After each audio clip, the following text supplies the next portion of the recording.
네, 2025년 새해가 밝았습니다. 우리는 또 나아가야 하고요. 일어나야 하고요. 출근해야 합니다. 올해도 여러분들의 투자 고민 여기서 함께 하시죠. 아침의 투자 어잼입니다. 네, 여러분 안녕하세요. 우선입니다. 네. 우선 2025년 새해 복 많이 받으세요. 네.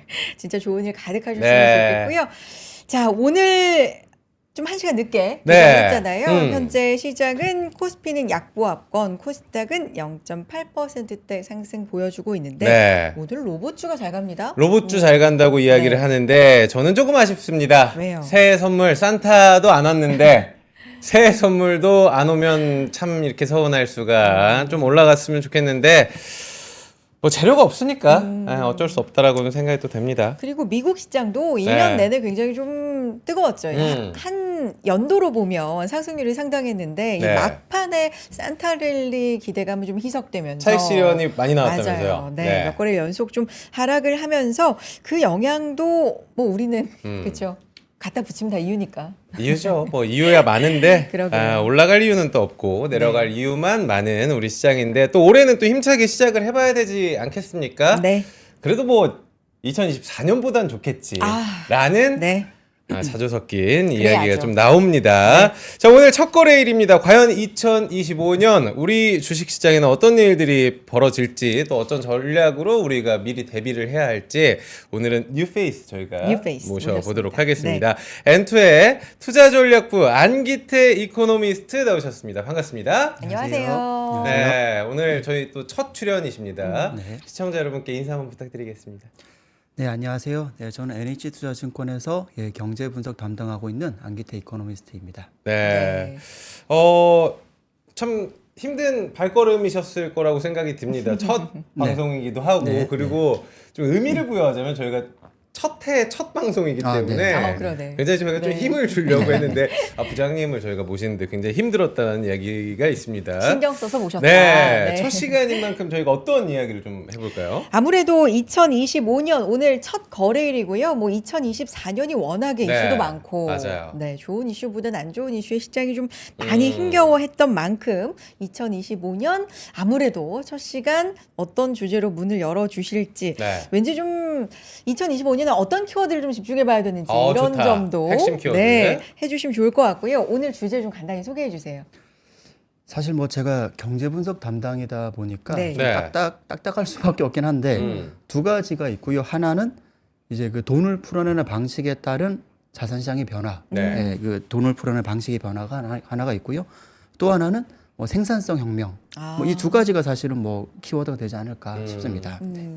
돈을 풀어내는 것과 그리고 생산성 혁명에 대해서 이야기를 좀 준비를 해주셨는데 근데 오늘 진짜 알찰 것 같은 네. 게 돈 풀어내는 방식이라고 하면 굉장히 좀 큰 얘기잖아요. 재정 정책을 뭐 말하나요? 거시, 정책, 뭐 통화 이런 정책을 부분, 말하나? 이런 부분에 대한 얘기를 왠지 들어볼 수 네. 있을 것 같고 생산성은 또 산업에 대한 얘기잖아요. 그렇죠. AI 어. 우리가 빼놓고 얘기할 수 없는 굉장히 알찬 시간이 될 것 같아서 여러분 끝까지 기대해 주시고 함께해 주시기 바랍니다. 좋습니다. 오늘 네. 부장님께서 자료를 또 준비를 해주셨어요. 자료를 함께 보면서 좀 이야기를 나누려고 하는데 첫 번째 장부터 굉장히 재밌습니다. 일단 화면으로 좀 띄워주시면 네.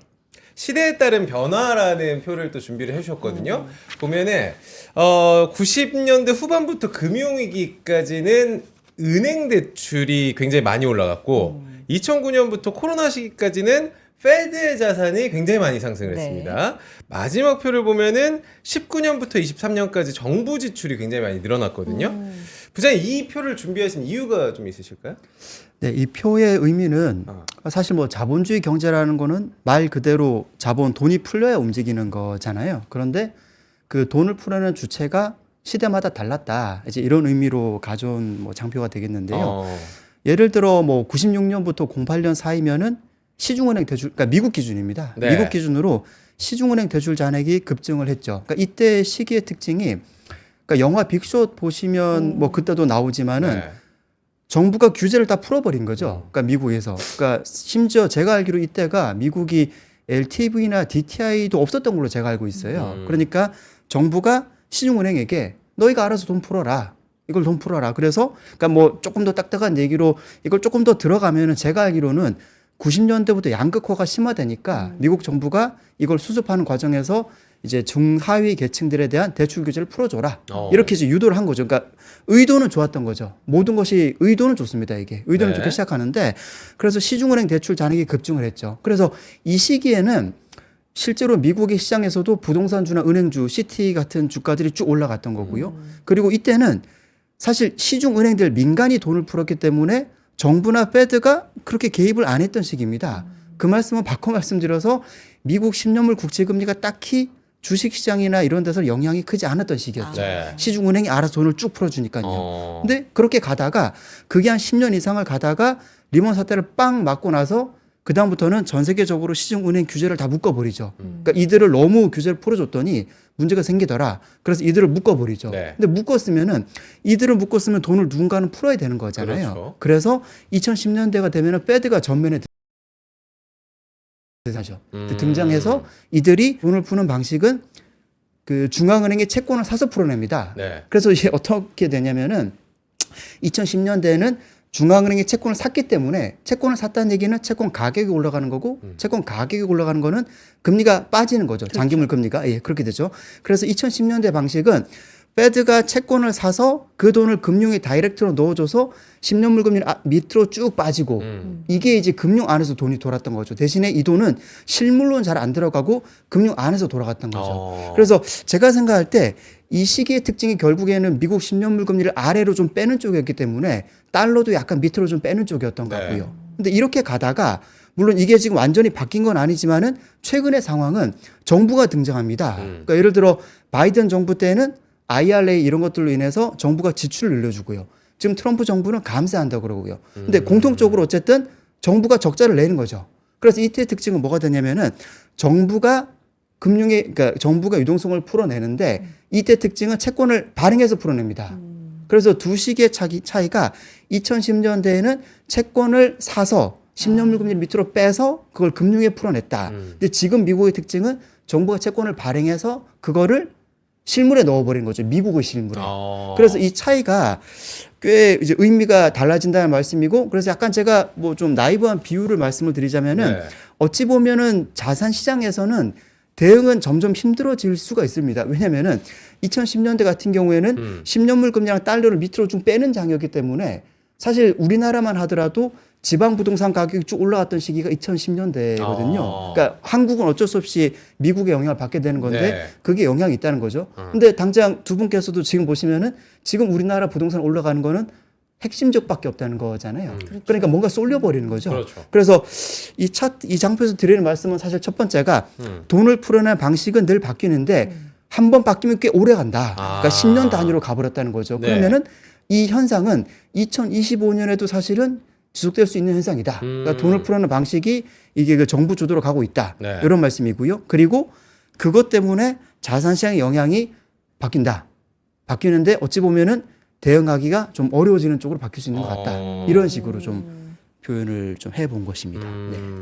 지금 부장님 미국의 네. 10년물 국채 금리 수준이 네. 좀 높게 유지되고 네. 있는 거잖아요. 네, 네, 한 네. 4.6% 4.5%. 네. 부분인데 네. 예전하고는 다르게 이 10년물 국채와 뭐 주식시장 네. 이런 연관성도 좀 상당한 것 같고 지금을 진단해 주시면 이건 어떤 상황으로 봐야 될까요? 사실 뭐 첫 번째로 채권 투자라는 입장에서는 네. 사실 10년물 금리라는 게 계속 한정없이 올라갈 수는 없는 노릇이고 네. 뭐 예를 들어 올해 같은 경우가 이보다는 좀 아래쪽일 것 같기는 해요. 10년물 금리가. 2025년이. 예. 네. 다만 그 예를 들어 2010년대에는 아무리 올라가봐야 3%를 못 넘겼거든요. 올라가봐야 거기서 부딪히고 상단이 상하게 이제 천장이 걸려버렸는데 지금은 밑으로 빠지는 게 좀 걸리지 않을까. 그래서 사실 이 차트는 어찌 보면은 예를 들어 뭐 월간 전망, 뭐 분기 전망 이렇게 대응하시는 관점에서는 조금 와닿지 않는 느낌일 수 있는데, 예, 그렇죠. 근데 긴 그림에서 봤을 때는 예전에는 달러와 10년물 금리가 좀 아래쪽으로 좀 쏠렸다면 지금은 당연히 가격이란 건 연간 범위가 있으니까 얼마든지 빠질 수는 있으나 그 아래쪽 하단이 좀 막힐 것 같다. 그런 이제 차원에서 좀 말씀을 드린 차트가 되겠습니다. 다음 장표도 바로 네. 좀 네. 설명해 네. 주시면 좋을 것 좋습니다. 같은데 통화 긴축과 재정 확대가 그러니까 동시에 일어난다라는 네. 거잖아요. 네. 어떤 설명이 네. 필요할까요? 그래서 사실 이건 두 장의 장표로 같이 말씀을 네. 드리자면은 네. 왼쪽에 보시는 건 이 이름이 좀 딱딱하죠. 사실 뭐 제가 중간에 뭐 흐름을 끊는 말씀인데 경제라는 게 일단 용어 자체가 너무 좀 딱딱해서 아, 다 공부해야 됩니다. 예, 좀 이게 그래서 좀 풀어서 말씀을 좀 드리자면 왼쪽 네. 차트가 전 세계 중앙은행의 보유 자산, 그러니까 미국이 아무래도 영향이 있겠죠. 근데 네. 이들이 얼마나 시중 채권을 사들였냐인데 지금 사실 줄어드는 추세죠. 그러니까 통화 정책은 사실 좀 소극적이라는 얘기입니다. 예전과는 다르게.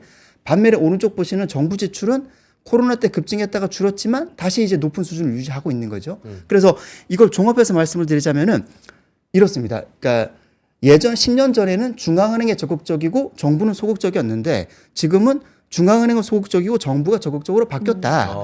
이 말씀을 제가 이 장표로 말씀을 드리고요. 네. 그럼 그 결과가 다음 장 장표를 보시게 되면은 왼쪽 보시는 것처럼 전 세계 돈은 줄지 않습니다. 이게 어떤 말씀이냐면은 예전에는 중앙은행이 풀고 정부는 소극적인 상태에서 돈이 풀렸고 지금은 반대지만 돈 자체는 계속 풀려나갑니다. 네. 전 세계 유동성 뭐 M2 잔액이라고 하는 것이 100조 달러 넘어서 계속 가고 있는 거죠. 근데 차이가 있다면은 예전에는 통화 정책이 주로 뿜었기 때문에 10년물 금리 밑으로 뺀 상태에서 돈이 풀리는 거고요. 지금은 10년물 금리를 약간 높은 상태에서 걸쳐놓은 상태에서 돈이 풀린다.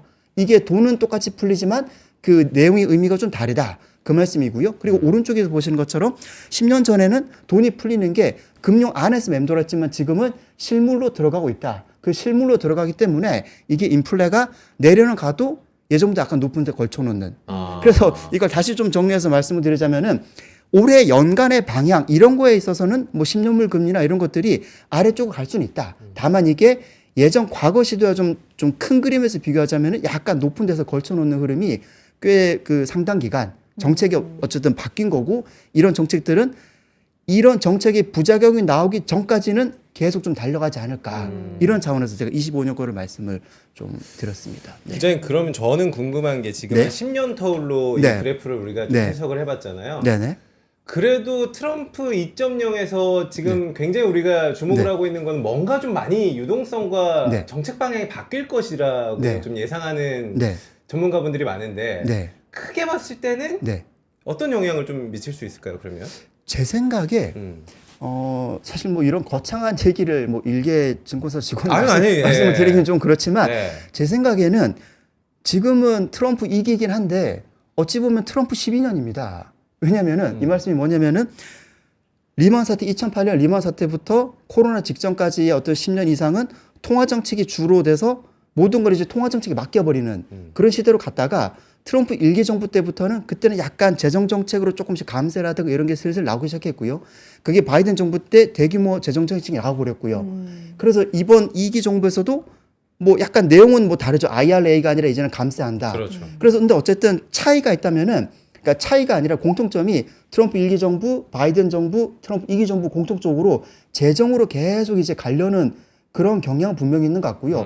그래서 제 생각에는 이걸 쭉 그냥 밀어붙여서 가다가 그 부작용이 나오는 시점이 그땐 또 뭔가 바뀔 것 같아요. 그러니까 예를 들어 어떤 말씀이냐면은 그 시기가 됐을 때 이번에 어떤 뭐 정부 부채라든가 인플레가 정말 큰 후유증이 나오게 되면은 그때 가면 페드가 다시 금리를 세게 내려야 되고 또 다른 어떤 시대가 열릴 것 같은데 지금은 2020년도 어떤 정책 흐름이 연장선상으로 계속 있는 것 같다. 저는 좀 그렇게 생각을 합니다. 네.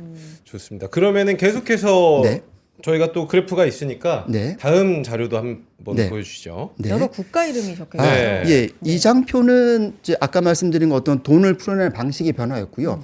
이 장표는 아까 두 번째 말씀을 드렸던 뭐 생산성을 좀 말씀을 드리고 싶었던 건데 이 차트는 사실 약간 뭐랄까요? 좀 유치한 차트일 수 있습니다. 뭐냐면은 시간이 지남에 따른 나라들의 어떤 성장 단계를 좀 보여드리는 이제 그런 차트가 되는데요. 네. 뭐 예를 들어 뭐 우리나라도 그랬지만 신흥국 경제에서는 이렇게 낮은 수준에서 이제 빠르게 성장을 하다가 어느 정도 이제 단계가 되면은 그때부터는 산업 구조가 제조업에서 소프트웨어, 그러니까 서비스 이런 쪽으로 바뀌면서 선진국으로 넘어가죠. 네. 근데 이런 단계에서는 대부분 나라들이 인구 투자가 정체되기 때문에 저성장입니다.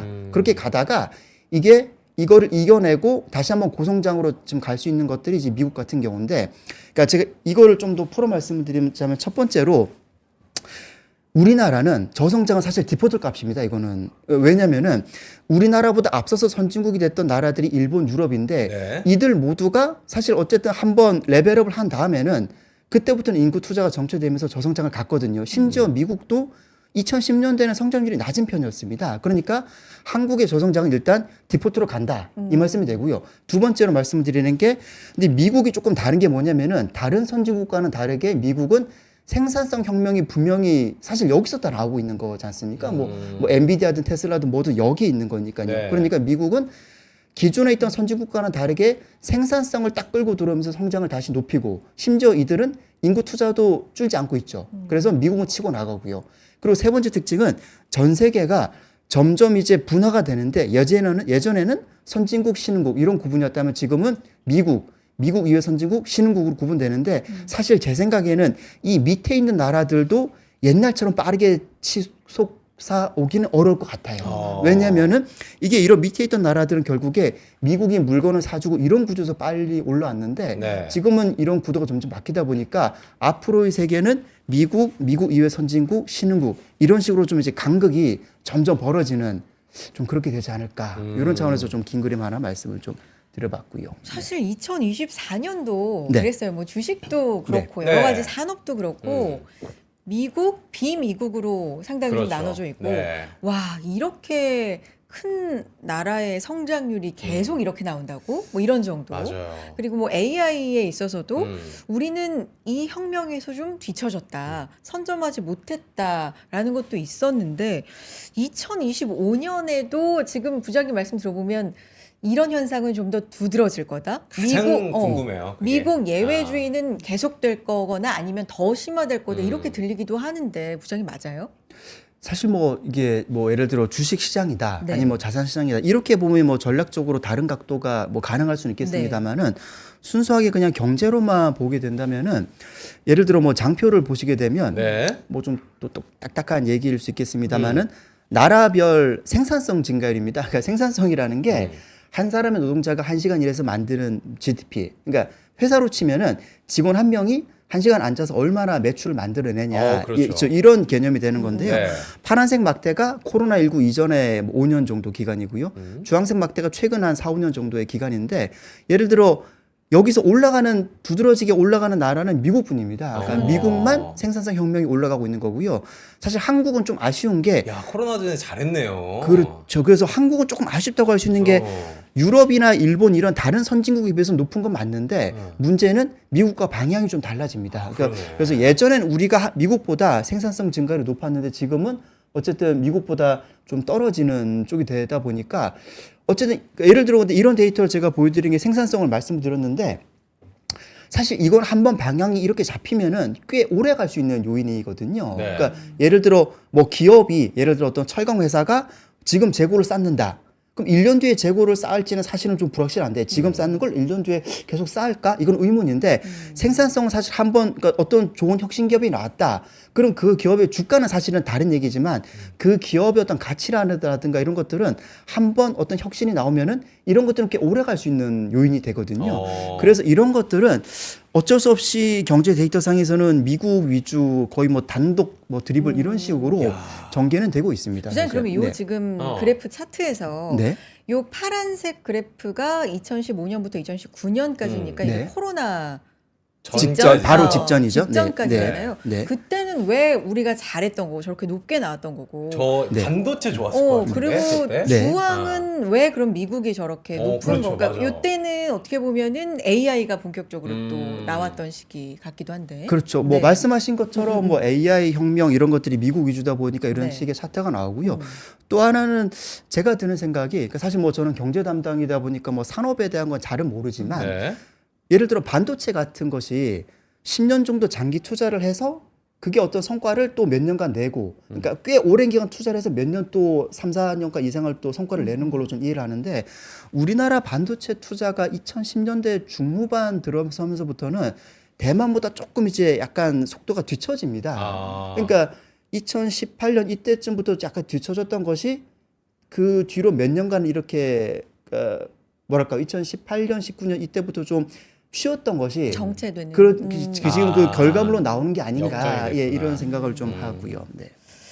그렇군요. 생산성 얘기를 할 때 이게 네. 사실은 어떻게 보면 이제 AI 얘기 나오면 생산성 얘기를 전 더 많이 들은 것 같아서 그렇죠. 이 생산성이 곧 효율성 음, 얼마나 같은 시간 대비해서 많이 뽑아내느냐 뭐 이런 건데 맞아요. 생산성을 어떤 관점으로 부장님 보면 될까요? 네, 사실 뭐 생산성이란 건 말 뭐 용어 자체는 네. 뭐 한 명이 얼마나 일을 잘하느냐 그렇죠. 뭐 이런 아. 건데 네. 사실 이게 그렇게 보시면 될 것 같습니다. 예를 들어서 이게 좀 비유가 지금 너무 좀 아저씨 같은 비유인데 네. 예를 들어 이런 거죠. 예를 네. 들어서 요즘엔 모르겠습니다. 요즘엔 모르겠는데 옛날에는 우리나라 이제 군인들이 열심히 이제 땅을 파고 있어요. 30명의 네. 보병들이 열심히 옛날에 땅을 저기 삽질한다고 그렇죠. 했죠. 땅을 파고 있죠. 그럼 네. 이제 옆에 있는 카투사 미군들이 와서 네. 포크레인이 와서 그냥 한 번에 아, 파고 가요. 이게. 아. 그러니까 그런 거죠. 이게 딱 그냥 비유가 돼버리는 건데 그러니까 결국에 장비, 좋은 장비, 좋은 자본, 정말 그 뭐 기업 혁신 도구 이런 것들이 나옴으로 인해서 그러니까 사실 그런 것만 잘 되면 사실 한국도 고령화 저출산을 극복할 수 있을 거는 같거든요. 그러니까 뭐 약간 나이브하게 말씀드려서 뭐 로봇 이런 것들이 잘 나와서 인간이 조금 덜 일해도 된다. 이러면 이제 될 것 같은데 근데 당장 미국만 하더라도 어떤 게 있냐면은 사실 AI가 2023년부터 나오다 보니까 아직 정확한 추정은 굉장히 어렵지만 네. 그때 이후 나온 논문들이나 이런 걸 보면은 AI의 등장이 미국의 소프트웨어 개발 업체의 생산성을 60% 이상 올린 것 같다. 그러니까 한 명을 가지고도 매출이 60% 이상 나오는 거 아니냐 이런 추정들이 나올 정도거든요. 근데 그런 건 사실 그런 기업은 미국에 있는 거잖아요. 그러니까 한국은 사실 어쨌든 그런 게 없다 보니까 결국 이런 차이가 좀 나는 것 같고 뭐 결국에 일을 잘하려면 사실 이게 뭐 생산성이라는 게 엄청 막 이제 고3 수험생처럼 막 열을 내서 공부한다 이런 거라기보다는 좋은 장비와 좋은 기술을 누가 줄 것인가 그걸 주는 나라는 저기 본진에 있는 거라서 그래서 그 차이가 점점 벌어지는 것 같고 그래서 결국에 뭐 사실 결론은 뻔한 말씀이 되는데 그러니까 사실 저는 두 가지 말씀드린 게 결론은 사실 이렇게 됩니다. 첫 번째가 좋은 기업이 있어야 된다. 이거 너무 당연한 얘기잖아요. 네. 그리고 두 번째 말씀이 제가 뭐 탑다운 거시경제를 담당하는 사람이 이런 말씀을 드리는 건 좀 아니지만 저는 좀 많이 드는 생각이 바텀업입니다, 사실. 그러니까 사실 많은 사람들이 탑다운을 얘기를 하고 심지어 버스에 타다 보면 버스에 타 있으면은 그런 탑다운 얘기를 뭐 연준이 어떻고 뭐 어떻고 이런 얘기를 심지어 거기서 듣거든요. 아, 그래요? 이거 그런 이제 그 정도가 이제 사람들이 네. 관심이 많은 건데 네. 사실 제가 볼 때 세상을 바꾸는 건 바텀업입니다. 예를 들어 90년대 인터넷이 등장해서 그게 미국 경제 성장으로 끌어지고 AI가 등장해서 미국 경제 성장을 끌어내고 그래서 사실 어찌 보면 새해 첫날 첫 방송 이제 시간을 주신 건 제가 굉장히 감사한 말씀 네. 감사드리는데 어찌 보면 돈을 버심에 있어서는 바텀업을 더 많이 보시는 게 더 열심히 보시는 게 나을 수 있겠다 뭐 그런 생각도 들긴 하네요. 예, 부장님은 근데 탑다운으로 주로 아 그렇죠. 배운 게 이거라서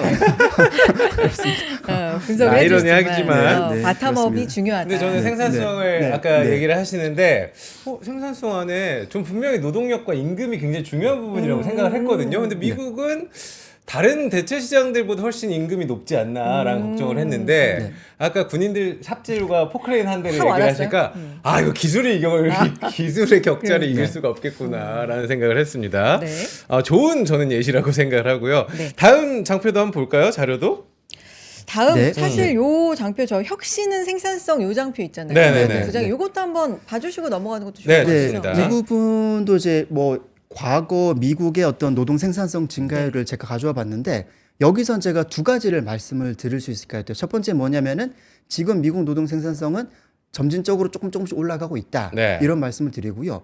근데 이게 언제까지일까에 대해서 사실 정확히는 알 수 없지만은 뭐 이런 생각을 합니다. 예를 들어서 약간 역설적인 얘기인데 1987년도에 당시 노벨상 수상자였던 로버트 솔로우가 이런 얘기를 합니다. 세상 천지에 컴퓨터가 있는데 이게 생산성에 반영이 안 돼. 약간 시니컬하게 말하는 거죠. 근데 실제로 그때 PC는 점점 이제 업무에 보급이 되는데 생산성이 올라가지는 않았거든요. 근데 시간이 지나서 이게 쭉 올라갑니다. 그리고 98년도에 폴 크루그먼 이제 당시 이제 그 노벨상 수상자 역시도 인터넷의 거시경제 효과는 그러니까 인터넷이 경제에 미치는 영향은 팩스밀리밖에 안 돼. 별거 없어. 이렇게 말을 합니다. 근데 이게 나중에 미국 성장률 90년대 쭉 끌어올렸단 말이죠. 그럼 여기서 제가 첫 번째 드릴 말씀이 뭐냐면은 바텀업에 산업의 변화는 당장 나타나진 않는다. 이게 그때 이제 바텀업이 변화가 시작됐을 때 그걸 가지고 이거 얼마 안 돼. 이렇게 말할 수는 없다. 정작 나중에 나타난다. 지금 AI가 실제 미국 노동 생산성을 드라마틱하게 아직 현재 많이 끌어올린 건 아니지만 앞으로 올릴 수 있다. 그래서 그게 첫 번째 말씀이고요. 그러니까 지금 다른 나라보다 높지만 아직 드라마틱하지는 않다. 이 말씀이고요. 두 번째 말씀은 이게 정작 끌어올라갈 때가 있습니다. 예를 들어서 90년대 인터넷이 이제 들어오고, 그러니까 94년에 아마존이 설립되고 사람들이 인터넷을 많이 쓰고 했을 때 처음에는 생산성이 조금씩 올라가다가 드라마틱하게 치고 올라갔던 때가 2000년, 2001년입니다. 몇 년이 걸린 거예요? 이때가 거의 5, 6년 정도 걸리는 5, 거죠. 6년 정도. 예, 5, 6년 정도 걸려서 쭉 올라갑니다. 근데 정작 이게 생산성에 굉장히 세게 반영됐을 때 그때가 붕괴 시점입니다. 그때가. 그러니까 이걸 제가 조금 더 장표도 있지만 풀어 말씀드리자면은 네. 94년에 아마존이 설립이 되고요. 인터넷이 점점점 더 보급돼서 사실 우리나라만 하더라도 제 기억이 2000년쯤만 해도 대학교에서 거의 다 인터넷 많이 썼거든요. 그 레포트 쓸 때도. 네. 근데 정작 그때가 됐을 때 모두가 인터넷을 쓰고 그 당시 그린스폰 의장이 2000년이 되면은 야 정말 인터넷이 생산성 올린 것 같아요. 이렇게 말을 합니다. 그때 바로 그때 2000년이 IT 버블 붕괴가 터져버리는 때입니다. 이게. 주가는 먼저 그렇죠. 반영을 그렇죠. 하고. 그래서 제 생각에 지금 시점에서 드릴 수 있는 말씀이 아직은 초창기 단계인 것 같다. 근데 이게 한 3, 4년 정도 지나서 정말 AI가 미국의 노동 생산성을 지금 뭐 한 2%가 조금 안 되는 거긴 한데 이게 예를 들어 나중에 한 3, 4%까지 올라갔다. 정말 이게 거시경제 드러났다. 그럼 그때가 빠져야 될 때가 되지 않을까. 그런 좀 생각. 그래서 아마 이 시기가 한 28년쯤엔 좀 뭔가 상당히 좀 어두운 시점이 올 수 있지 않을까. 뭐 그런 생각을 좀 해보긴 합니다. 네. 그러니까 사실 저 챗 GPT 도입 시점도 네, 이렇게 명시를 해주셨지만 네. 지금도 AI로 인해서 실제로 수익을 거둬들이는 것보다 아직은 투자를 더 맞아요. 많이 하고 있는 시기다. 뭐 이런 부분들이 많은데 주가는 선반영돼서 막 올라가고 있으니까 이게 실제로 생산성에 정말로 적용이 될 때는 그렇죠. 주가는 좀 빠질 수 있다는 것도 염두에 둬야 된다. 야, 선반영 무섭네요, 진짜. 이런 말씀을 해주셨고요. 네. 자, 이제 진짜 거시적인 얘기도 우리가 한번 짚어봐야 됩니다. 네. 부장님 나오셨으니까. 네. 일단 올해 지난해 마지막 FOMC에서 연준은 분명하게 얘기했습니다. 2025년에는 좀 느리게 서서히. 금리 인하를 할 거야. 2024년보다는 좀 더 우리가 신중하게 볼 거야. 여기에는 이유가 여러 가지가 있었습니다만 네. 어쨌든 인플레이션도 좀 한 큰 이유였던 것 같고요. 올해 미국의 금리 경로 어떤 포인트 좀 봐야 될까요, 부장님? 네, 사실 이 부분이 아마 오늘 말씀드린 것 중에 제일 딱딱한 얘기가 하나 나오게 되는데요. 예, 가장 딱딱한 네. 얘기가 되는데 사실 어쨌든 그 통화 정책을 결정하는 분들은 어쨌든 뭔가 명분을 가지고 하는 거죠. 그러니까 세상 모든 일들이 명분이 있어야 이제 그렇죠. 진행이 되는 거잖아요. 근데 이제 여기서 그분들이 보는 명분이라는 거는 금리를 도대체 어디까지, 그러니까 사실 내려야 되는 거는 맞는데 어디까지 내릴 것인가 이거에 대해서 갖고 오는 개념이 장표를 보시게 되면은 중립금리라는 굉장히 딱딱한 얘기가 들어옵니다. 네. 이 중립금리라는 게 결국에는 뭐냐면은 경제의 적당한 기준금리를 말하는데요. 그러니까 경기를 막 엄청 부담을 주는 것도 아니고 경기를 너무 띄우는 것도 아니고 적당한 건데 이들이 말하는 중립금리라는 거는 적당한 금리라는 거는 3년 정도 뒤의 거를 말합니다. 그러니까 3년 정도 뒤에 얼마가 적당할까 이걸 가지고 추정을 하는 거죠. 그러니까 어찌 보면 사실 어찌 보면 뭐랄까요? 너무 좀 학자스럽다는 느낌이 드는데 지금 당장 적당한 것도 모르는데 3년 뒤 거를 추정을 하는 거죠. 네. 근데 어쨌든 뭐 이들이 이렇게 보니까 이걸 봐야 되는데 그럼 이들이 보는 중립금리라는 거는 결국에 미국 경제 성장률이 어느 정도로 될까를 보고 거기에 맞춘다는 거죠. 근데 제가 좀 드는 생각은 뭐냐면요. 아까 제가 AI도 말씀을 드렸고 바텀업이 그러니까 마이크로가 매크로를 장악한다 이런 취지의 말씀을 드렸는데 예를 들어 이런 겁니다. 예를 들어 기술 혁신이 계속 나와서 이런 것들이 나중에 아웃풋을 내고 생산성을 끌어올리면 성장률을 올릴 거란 말이죠. 이제 그렇게 가면 사실 이거는 적당한 기준금리도 높아질 수 있는 겁니다. 그러니까 경제가 잘 돌아가게 되면 잠재 성장이 높아지면요. 근데 그렇게 가다가 어느 순간에 사실 AI라는 게 뭐 100년을 갈 수는 없는 노릇이잖아요. 그러면은 네. 어느 순간에는 이들 기업들도 더 이상 투자를 안 할 거고 쌓아놓은 현금은 많을 거고 그럼 현금은 많은데 투자를 안 한다. 그럼 이자율은 떨어지는 거죠. 그래서 이걸 종합하면은 결론이 이렇게 됩니다. 몇 년 뒤에는 중립금리가 떨어질 수 있을 것 같아요. 근데 지금 당장은 중립금리가 약간 높은 수준을 유지할 수 있을 것 같아요. 산업혁명을 산업의 어떤 변화를 봤을 때. 그래서 뭐 여기 장표 보시는 것처럼 제가 아까 중립금리라는 게 굉장히 추상적이라 말씀을 드렸는데 4개 정도 모델이 있습니다. 미국 연준에서 주는 주요 지역 연준이 주는 4개 모델 정도가 있는데 그 4개 모델에서 평균적으로 감안하면은 3.5 정도가 나오긴 해요, 최근에. 그러니까 3에서 3.5 사이 정도. 자, 이렇게 복잡하게 말씀을 드렸는데, 자, 그럼 여기서 결론이 첫 번째 말씀이 지금 현재 수준에서 중립금리는 3.5 정도 약간 가까운 것 같다. 네. 두 번째 말씀이 근데 지금 현재 수준에서는 기준금리가 4.5니까 여기서 사실 두어 번 정도 내리는 거는 무리는 아닌 것 같다. 네. 뭐 사실 어쨌든 균형이 3.5면은 여기서 올릴 이유는 없는 거고 뭐 연내 동결이라기보다는 어쨌든 한 2번 정도는 그래도 내릴 수 있지 않을까. 그래서 결론의 요지가요. 뭐 미국의 기준금리는 사실은 어쨌든 방향은 인하 쪽인 것 같고요. 그게 뭐 2번 정도가 됐든 뭐 이런 식으로 생각을 하고요. 그리고 10년물 금리도 이걸 따라서 사실 살짝은 내려갈 수 있을 것 같다. 다만 맨 처음 서두에 말씀드린 것처럼 이게 돈을 풀어내는 방식이 변화 때문에 내려가는 폭에는 조금 한계가 있을 것 같다. 사실 이런 얘기를 가장 싫어하시는 걸 제가 알고 있거든요. 그러니까 딱 명확하게 딱 집어날 이게 사실은 가장 포인트인 건 알고 있는데 뭐 제가 경제를 담당해서 그런 건지 아니면 제 성격이 그렇은지 모르겠지만 네. 약간 좀 밋밋하게 이런 식으로 좀 말씀을 드려야 되겠네요. 아니 근데 네. 중립금리 얘기가 이제 중요하죠. 연준 그 FOMC 기자회견 때마다 중립금리 얘기를 최근 들어서도 더더욱 그렇죠. 좀 기자들도 집요하게 물어보고 있고 최근에도 중립금리 수준 자체가 좀 올라간 거 아니에요? 이런 질문이 있었는데 약간 인정하는 듯한 그럴 수도 있다는 대답이 나왔잖아요. 부장이 이거 어렵다고 말씀해 주셨지만 최대한 쉽게 조금만 풀어서. 중립금리가 네. 올라갔다는 게 왜 중요한 거고 네. 근데 연준도 중립금리가 얼마인지 정확히 모른다면서요. 그렇죠. 그럼 우리는 네. 이걸 어떻게 받아들여야 되는 거예요? 사실 뭐 첫 번째로 그분들이 모르는 거를 이제 해야 되다 보니까 그러니까 그야말로 약간 뭐랄까요? 그러니까 어둠 속에서 동굴 속에서 이제 그러니까. 촛불 하나 들고 이제 길을 찾아가는 네. 상황이고 그래서 여기서 제가 드릴 수 있는 말씀은 사실 거기까지가 제일 객관적인 것 같고요. 어둠 속에 촛불 들고 있다. 네. 근데 그분들도 모른다는 걸 제가 안다 할 수는 없는 노릇이니까 이제 그 정도가 될 것 같고요. 그리고 이게 왜 중요한 거냐면은 예를 들어 균형적인 금리라는 거는 그날의 성장률에 맞춘다는 거죠. 그러니까 기업으로 치면은 매출 그로스가 10% 나오면은 잘 나온다. 그러면 사실 이자도 높은 수준을 건들 거란 말이죠. 그러니까 예를 들어 미국 경제가 AI나 이런 걸로 인해서 성장 계속 잘 나올 것 같다. 뭐 지금도 사실은 뭐 올해 이 정도로 가면 지금 2.8 정도 나오는데 내년에도 2.5 정도 나올 것 같다. 올해 이제 바뀌었네요. 예를 들어 지금 25년에. 예, 그러네요. 어쨌든 이 정도 나올 것 같다. 그러면은 뭐 경제가 괜찮으면은 금리도 그냥 높은 수준에 그냥 놔둬도 되지 않겠어? 이런 이제 생각할 수 있는 거죠. 네. 네. 그래서 이제 경제 수준에 따라 금리를 뭐 결정이 되는 건데, 근데 한국 입장에서는 이게 왜 좀 깝깝한 얘기가 되냐면요. 미국의 성장이 좋은 거는 미국의 AI 때문입니다. 그러니까 이게 예를 들어 만약에 미국 사람들이 뭐 2000년대처럼 이제 돈을 많이 쓰고 소비를 많이 하고 은행 대출을 막 땡겨서 집을 사고 막 옷 사고 이러면은 그들이 좋은 게 우리에게도 좋은 게 됩니다.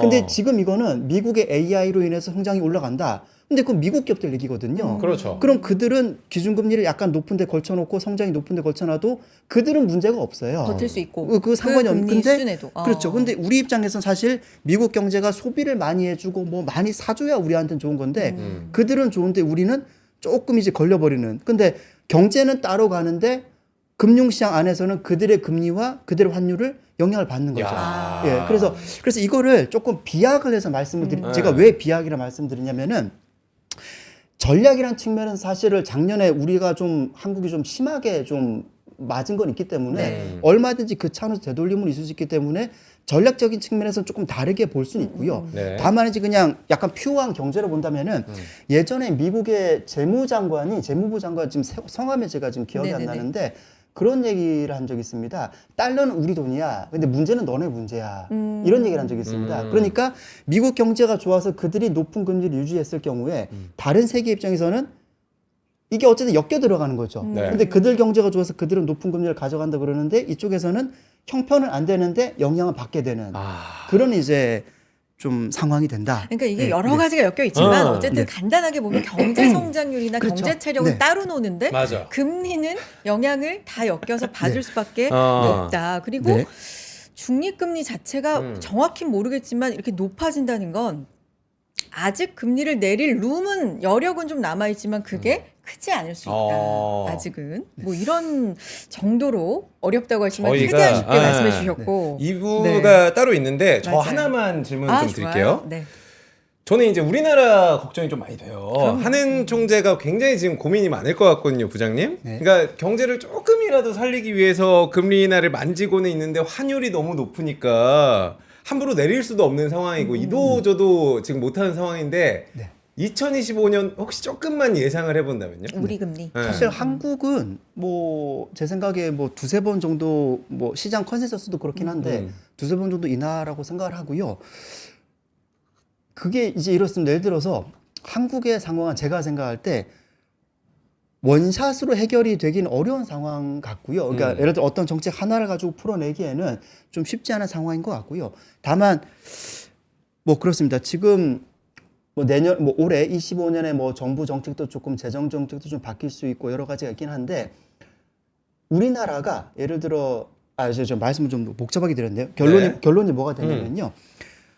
금리 차에 따른 자본 이탈을 걱정하기보다는 내수 부진을 좀 더 우려하는 쪽일 것 같고요. 그게 더 급하다. 네, 그게 좀 더 우선일 것 같습니다. 아. 그래서 한국은 두세 번 정도 미니멈 두 번 정도 내려서 어쨌든 뭐 이게 크게 뭐 엄청나게 대단한 변화를 가져오진 않겠지만 그래도 뭐 중하위 계층 뭐 이런 어떤 뭐 중소기업들 이자 부담이라든가 이런 걸 위해서 한국은 어쨌든 우선순위가 자본 이탈 걱정보다는 좀 이제 부양 쪽으로 좀 가야 되는 경기. 상황 아닐까? 예, 그렇게 생각합니다. 네. 알겠습니다.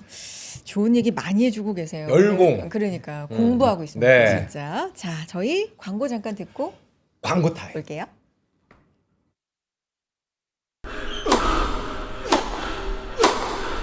멋있다.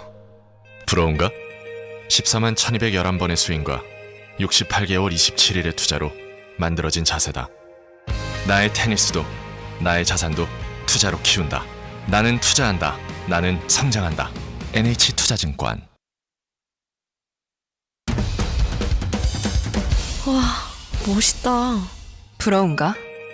기본기 연습과 스트로크 훈련에 1532시간을 투자해 갖게 된 리듬이다. 나의 드럼도 나의 자산도 투자로 키운다. 나는 투자한다. 나는 성장한다. NH투자증권. 네. 광고 듣고 왔습니다. 로또님, 저는 열공이라고 이야기했습니다.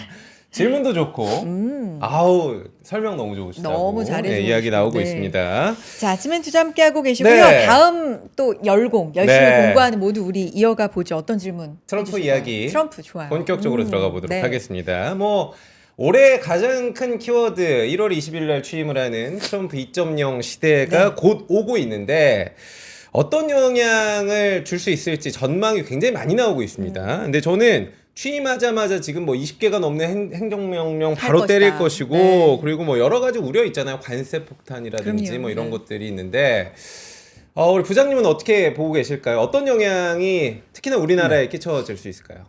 네, 뭐 사실 그냥 뭐랄까요 단순하게 좀 생각을 하면 제 생각에는 뭐 과열과 냉각이 되지 않을까. 과열과 냉각. 그래서 예를 들어 뭐 장표를 보시게 되면은 사실 어떤 걸 할지는 뭐 알 수는 없는 노릇인데요. 어떤 순서로 뭘 할지는 알 수 없는 노릇인데 크게 네 가지 정책이 뭐 규제 완화, 감세, 관세, 이민자 규제 뭐 이런 것들이 있는데 사실 이런 것들을 감안해 뜯어보면은 보통 이제 규제 완화나 감세 같은 것들이 한 2년 정도는 성장을 높인다라고 보통 이제 얘기들을 좀 하는 걸로 이제 알고 있고요. 네. 그리고 관세가 처음에는 인플레를 높이겠지만 사실 이례적으로 높였다가 그다음부터 물가 상승률을 계속 높이지는 않을 거고요. 그리고 이민자 규제가 처음에는 인건비를 올리겠지만 제가 알기로 미국의 그 베이비시터들도 상당수가 이민자인 걸로 알고 있어서 이걸 계속 가면 사실은 성장에 부담이 되겠죠. 네, 그래서 제가 좀 드는 생각은 종합했을 때 초기 2, 3년 정도는 오히려 경제를 더 과열로 끌고 가다가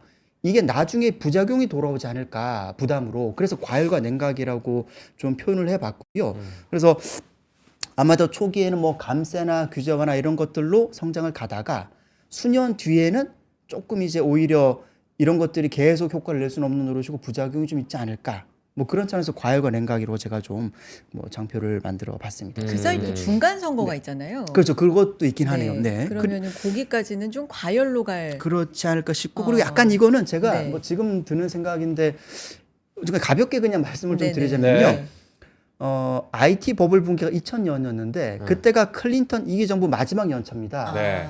리먼 사태가 2008년인데 부시 정부 마지막 2기 정부 마지막 연차고요. 어. 그러니까 뭔가 좀 상당한 좀 이제 그 부작용은 집권 2기의 마지막 연체에 좀 터진 적이 꽤 있는 거죠. 네. 그래서 제가 생각할 때는 아까 제가 AI나 이런 것들의 어떤 것들이 계속 뭐 성장이 될 수는 없는 노릇이고 인터넷 봤을 때 한 2028년쯤은 좀 둔화되지 않을까 말씀드렸고요. 그리고 이런 것들도 정부 정책 이런 것들 영향도 계속 효과가 좋은 것만 나올 수 있는 노릇이니까 27년 말에서 28년 정도가 조금 그때는 좀 상당히 조금 위험한 구간일 수 있지 않을까 생각을 하고요. 그리고 예를 들어 여기 장표 하나 제가 좀 더 네네네. 보여드려서 말씀을 드리자면은 미국의 하이힐드 채권 만기 도래가요. 그러니까 이게 지금 밑에 연도를 제가 표시한 거고 파란색 막대는 23년 10월에 조사한 거고 주황색 막대는 24년 10월에 조사한 겁니다. 그러니까 이게 예를 들어 25년 같은 경우에 그 주황색 막대를 보시면 되는 건데 롤오버를 하기 때문에 시간이 지날수록 조금 이제 바뀌긴 합니다, 이게. 네. 그래서 이제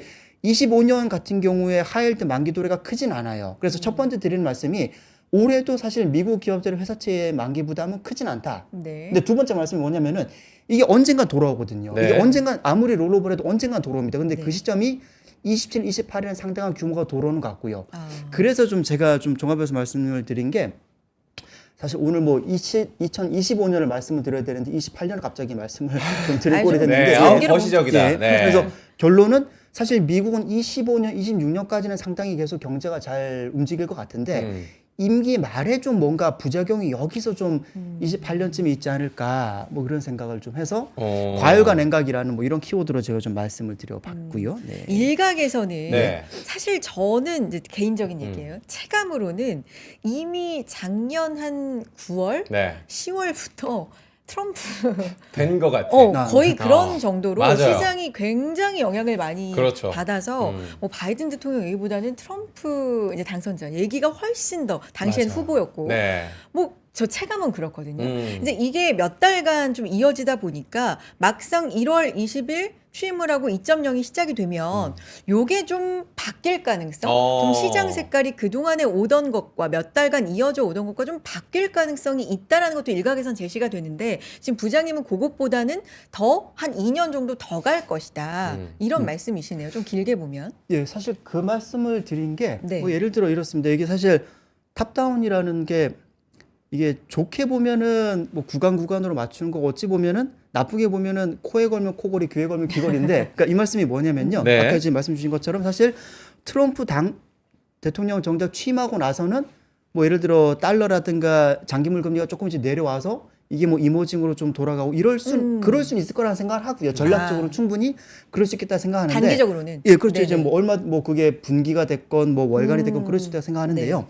근데 예를 들어 14페이지 이 장표를 잠깐 보시게 네. 되면 사실 이게 제가 생각할 때 경제라는 게 하나의 소설과 같다는 생각을 좀 하는데 아, 그러네. 발단 전개 예. 뭐 이런 식으로. 예, 발단 전개 위기 절정 결말을 거친다. 근데 예를 들어 90년대 같은 경우도 처음에 발단은 인터넷이 등장하고 아마존이 설립됐다가 그게 98년쯤에 LTCM 파산 나면서 이게 위기로 왔으나 네. 오히려 이때 패드가 돈을 더 풀어버림으로써 절정이 99로 이제 치닫고 그 뒤에 이제 결말로 가는 거죠. 그럼 제가 이 장표를 보여드린 이유가 뭐냐면요. 지금의 상황이라는 게 미국 주도의 경제나 이런 것들이 사실 분기나 월간 계획적으로는 얼마든지 언제든 뒤집어질 수는 있다. 잠깐씩은. 네. 근데 지금의 어떤 시대를 주도하는 게 정부 지출 확대와 AI인 건데 이거에 대한 부작용은 결국에 인플레이션과 부채라는 말이죠. 근데 지금 이 문제가 심각하다고 보긴 어렵습니다. 왜냐면은 인플레이션 지금 미국이 한 3% 정도가 되는 건데 사실 그 정도 인플레가 22년에 보셨던 그런 뭐 7, 8%대도 아니고요. 그리고 부채 같은 경우가 예를 들어 좀 또 복잡한 차트인데요. 부채 같은 경우가 장표를 보시게 되면은 미국의 GDP 대비 부채 비율은 오히려 떨어집니다. 그러니까 가계랑 기업 부채 비율은요. 왜냐하면 GDP가 계속 늘어버림으로 인해서요.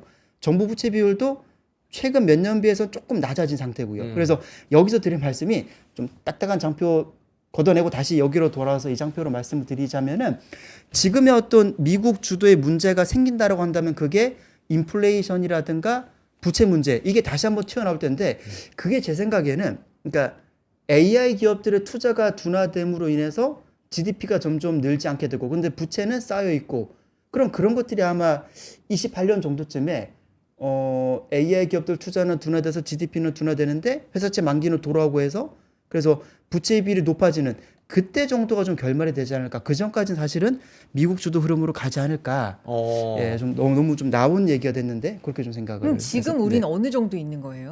사실 제 저기로 생각에 보면? 절정으로는 아직 안 간 것 같고요. 아. 왜냐하면 이게 사실 예를 들어 최근에 어떤 뭐 지표들이나 이런 것들이 살짝 둔화가 될 수는 있는데 네. 아직 뭐 감세 정책이나 규제 완화 이런 것들이 나온 단계는 아니거든요. 그럼 그런 게 나오면 또다시 이게 성장을 끌어내고 뭐 이렇게 계속 그 뭐 부양이나 이런 걸로 AI 기업들 투자 이런 걸로 가다가 그게 오히려 좀 더 절정으로 가고 그 뒷단에 회사채 만기 돌아오고 투자제 증가율 둔화되고 그럼 그 시점에 뭔가 결말이 이때쯤 나오지 않을까. 그래서 25, 26, 27 상반기 정도까지 위쪽으로 좀 더 가다가 이 후반부에 상당히 좀 어려움을 겪는 상당한 좀 그러니까 아마 이때가 되면 28년 이때가 되면은 그때는 오히려 중립금리도 쭉 빠져야 되는 빠지고 뭐 장기물금리도 쭉 빠지는 시점이 28년쯤에는 올 수 있을 거라 생각은 좀 합니다. 예, 그 전까지는 근데 미국 주도 흐름으로 그러니까 좀 이게 복잡하게 말씀드렸는데 제가 오늘 복잡하게 말씀드린다는 말을 자꾸 하게 되는데 그러니까 예를 들어 지금의 문제라 지금 현재 그러니까 어떤 시대의 문제는 어떤 시대의 정책과 그때의 문제는 정말 그게 심각하게 드러나야 되는 건데 지금은 부채 비율도 오히려 미국은 녹아내린 상태고요. 그러니까 GDP를 키워서 부채를 녹여버린 거죠. 근데 이게 몇 년 뒤에 이게 더 이상 한계가 온다.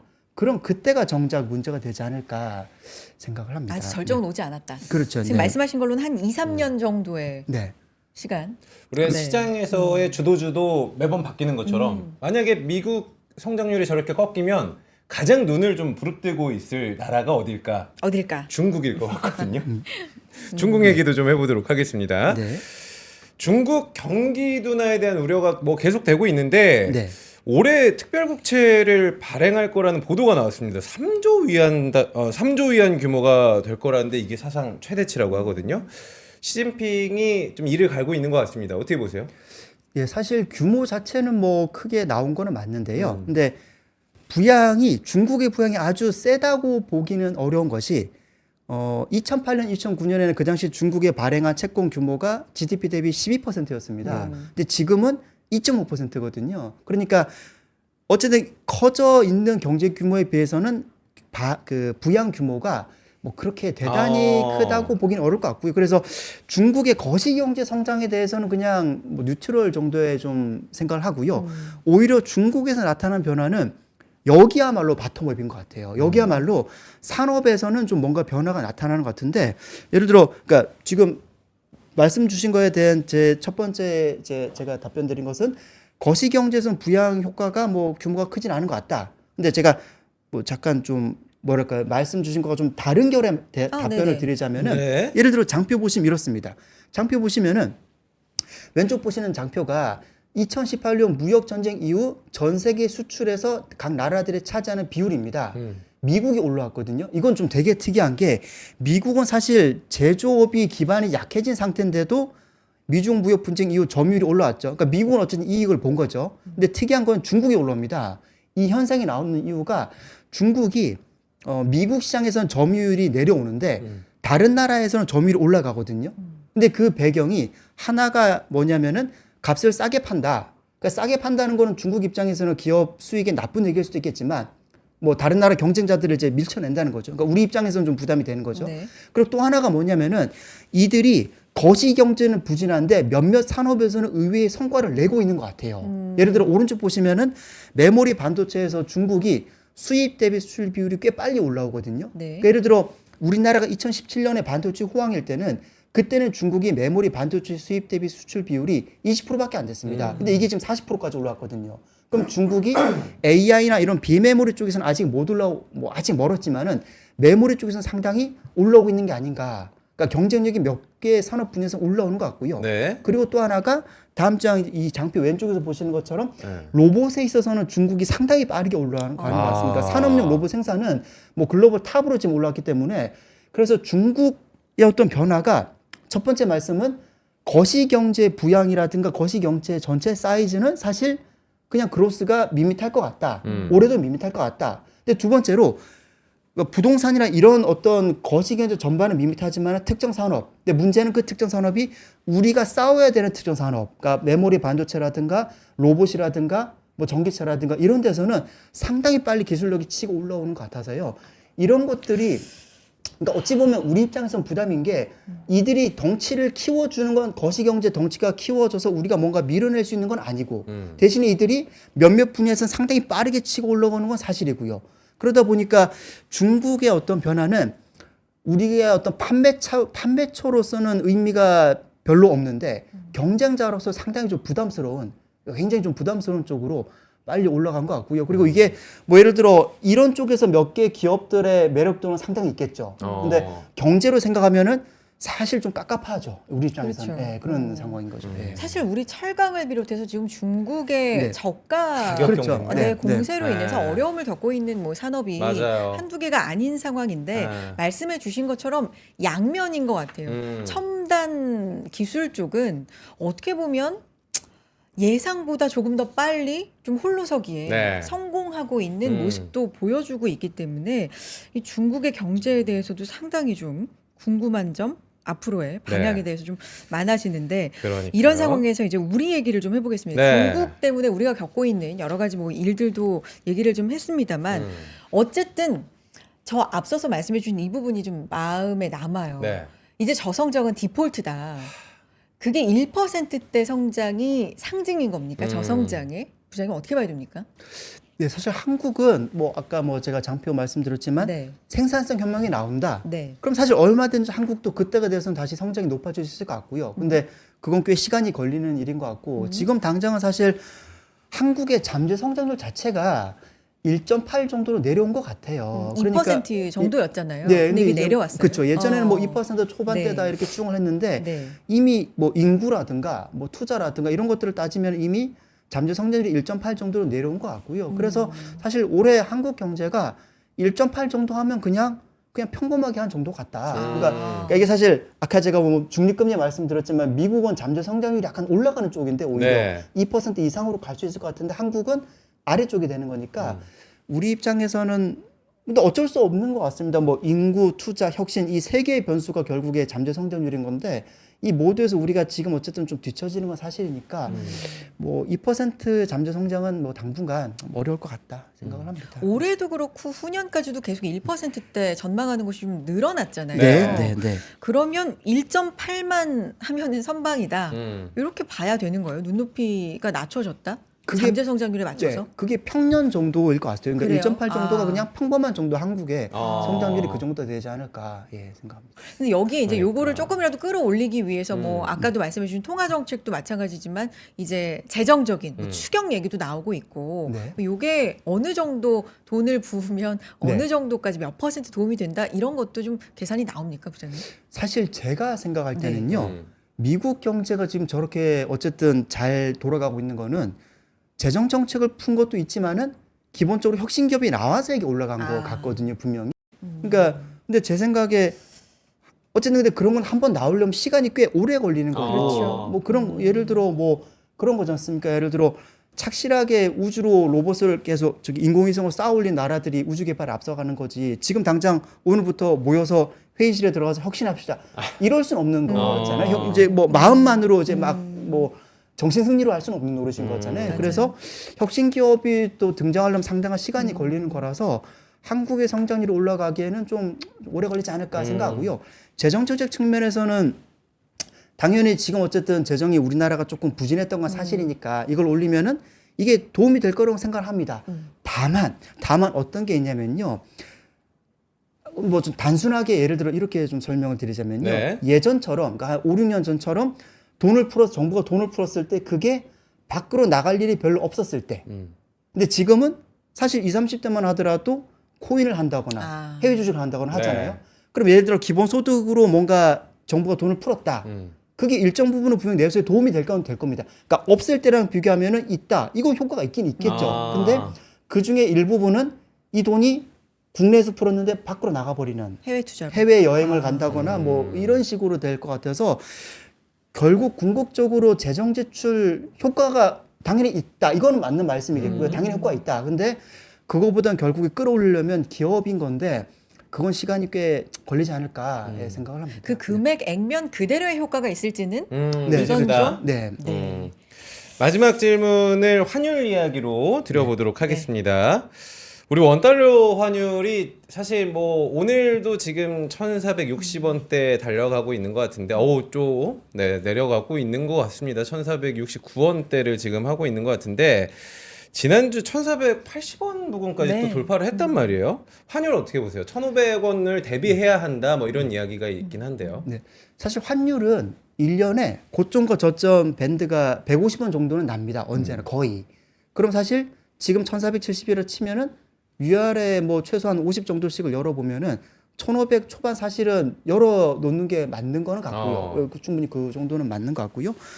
그래서 밴드상으로는 그렇다 말씀을 드리고, 두 번째로는 지금 우리나라 원화만의 문제가 아니라 사실 달러 대비로 다들 약세인 거라서. 그렇죠. 예, 그래서 뭐 어쨌든 뭐 그 흐름에서는 뭐 그 1,500 정도의 범위는 있겠다라고 생각하고요.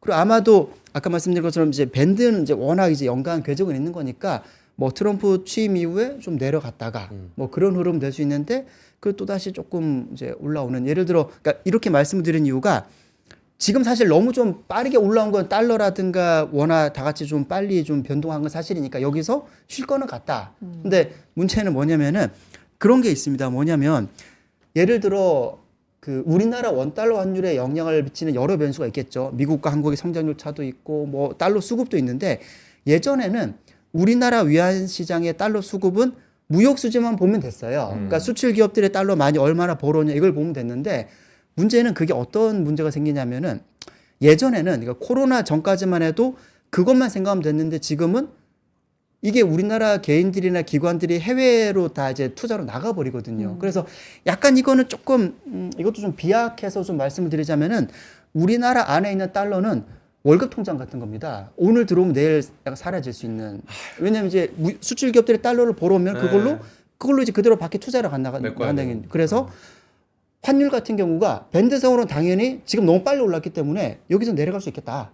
그건 생각하고요. 다만 중장기로 봤을 때는 아래쪽을 세게 뚫기보다는 약간 계단식으로 윗방향을 생각하는 게 투자 환경도 그러니까 미국, 한국 성장률 격차가 벌어졌고 투자 환경도 수급상에서 약간 월급 통장처럼 우리나라 달러가 돼버려가지고 그래서 이제 약간 중장기로는 윗방향이 되지 않을까 생각을 합니다. 네. 알겠습니다. 부장님 종종 나와서 네. 좋은 거시 얘기, 뭐 네. 탑다운도 좋고 네, 반품업도 다음에 좋고. 나올 때는 네, 너무 해주세요. 딱딱하지 않게 좀 물렁물렁한 거 한 2개만 더 가지고 왔어요. 네.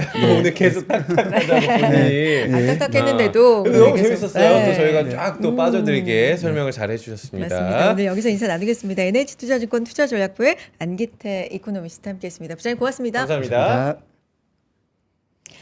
네, 아침엔 투자 이렇게 네. 2025년 첫 거래일 여러분과 방송 생방송으로 함께했습니다. 오늘 시장 출발이 좀 괜찮았으면 좋겠는데요. 그래도 코스피 2,400선을 살짝 턱걸이로 올라가 줬네요, 지금. 그래도 상승 반전하고 있고 코스닥은 1%대로 상승폭을 확대하고 있습니다. 네. 자, 2025년 좋은 출발하시고 또 복 많이 받으시라고 다시 한번 거듭 말씀드리겠고요. 내일 저희 인사드려야죠. 건강한 모습으로 네. 내일 또 인사드리도록 하겠습니다. 여러분 감사합니다. 고맙습니다.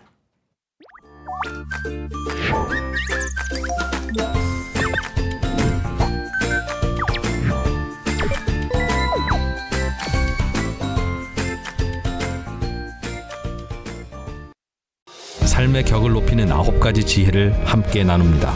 위즈덤 칼리지 시즌 2 영상 아래 링크를 클릭하시면 자세한 내용을 확인하실 수 있습니다.